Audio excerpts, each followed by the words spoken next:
Edhe juve.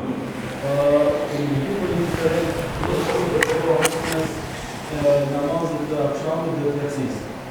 Dhe specifikisht po bëjmë fjalë për verës, e cila këto rritet në kalendari. Edhe këtë një që kjo është më shkurtër, edhe është një, po fara përrejti, ose do nëse vinë koha është shpetë si sa që është kalendar, ose nuk bëjmë mbajnë shumë kalendar, ose nga legislative islamit, kur vinë koha e namazit të yatsis.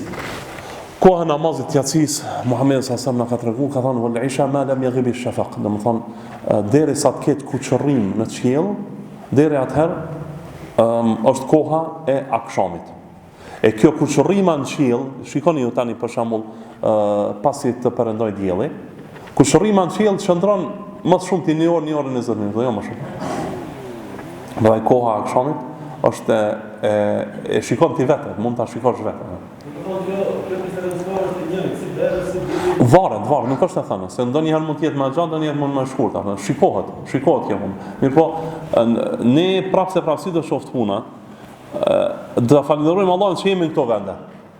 Unë tani isha para 2-3 ditë në Francë dhe hoxha Abdullah na bolli shkon në Francë atje shpesh.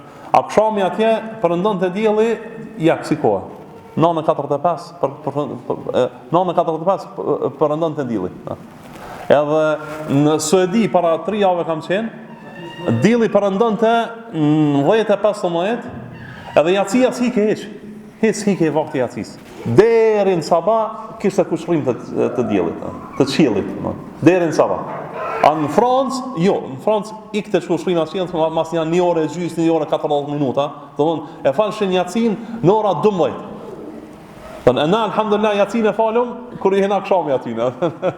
Alhamdulillah, mirësi Allah subhanahu taala. Mirë po kjo është Allahu, shikon me kushrimin e qiellit.